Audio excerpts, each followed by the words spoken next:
Good afternoon. We are starting this week. Looking at the schedule, we are starting what we're calling week 5. So this week of February 15th.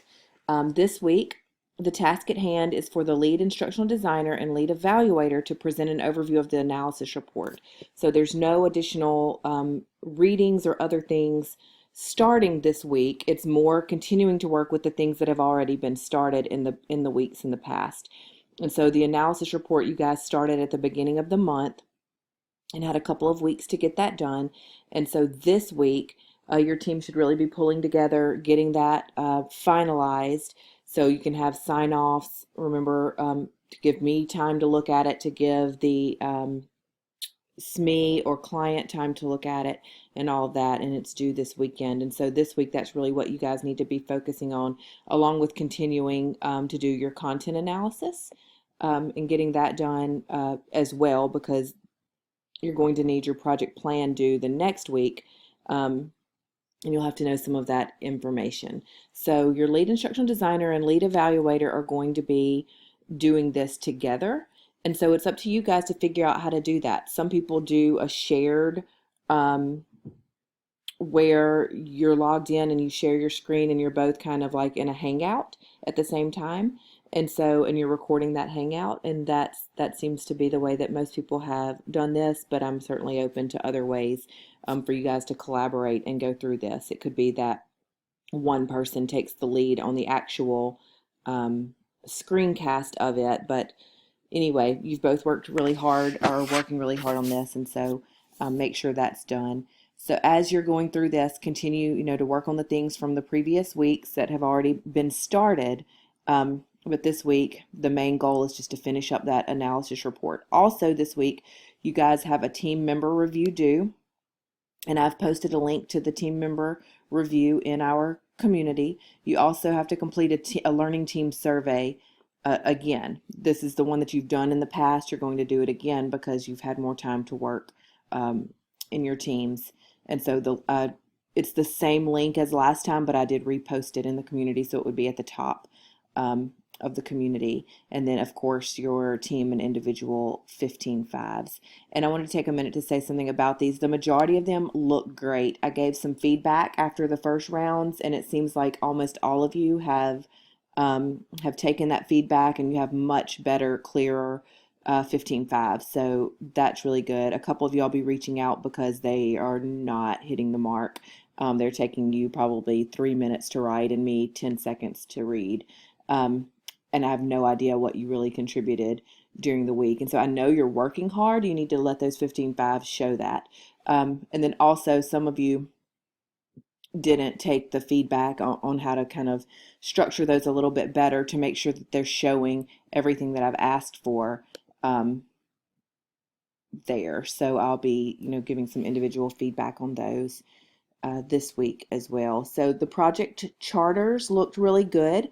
The one thing I heard back in some of my conversations with clients or SMEs is the timeline. They were a little bit concerned about timeline because it looked like storyboards weren't happening until March, or development wasn't happening until March.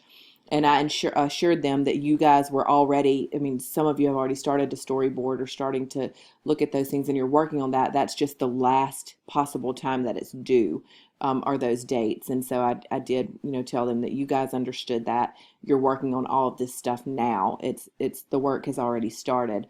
And so those timelines are the due dates and not when you're actually going to start working on those things. So back in our community, like I said, I placed the links that they're under the news from Dr. Weaver tab. But your team member review, and you're going to do a survey for each of your individual team members. And I've said in here, I'm not going to share these like so-and-so said this, but I may say in general, the team doesn't feel like you're doing this, or in general, the team feels like you're very on top of your job.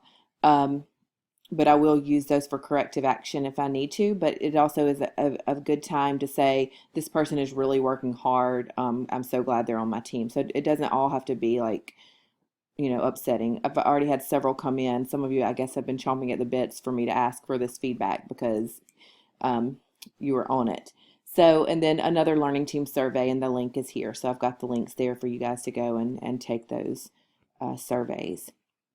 The last thing I wanted to talk to you guys about is professionalism in general. Everything you do and send to the client needs to look its best. It needs to look professional. It needs to be in a format that you would present in a real world situation. If you were working, you're trying to get this job, or you're working as a contractor, they don't need to see rough drafts. They don't need to see things in a very rough state. And really, unless you have early questions, I shouldn't be seeing really rough drafts either. Um, it needs to look good. It needs to represent you as a professional.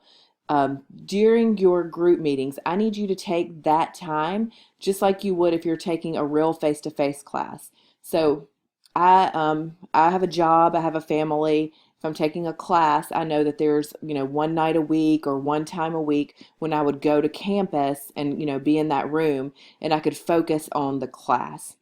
Well, in an online course, you don't have that luxury of separating yourself from your life, from your friends, from your roommates, from your families, your pets, whatever it is. But what I need you to do is if you've agreed to a time for a meeting, you need to take it and treat it like it is a real meeting time, a real class time.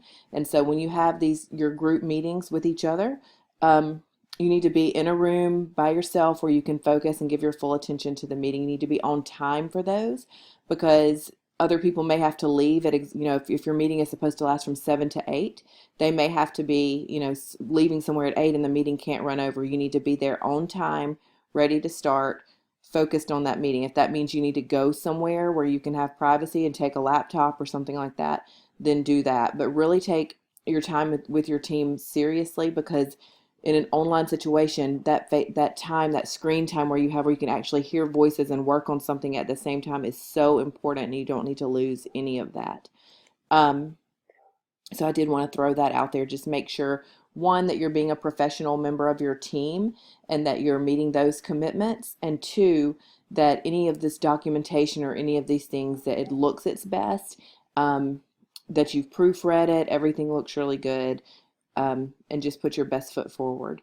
So this week, it's not a lot of new stuff. It's continuing to work on the things that you've already started. We'll open that schedule one more time. So this week, again, the analysis report is the only thing that's due, but you should still be working on all of these things that are going towards the things that are coming up in the coming weeks, and making those plans.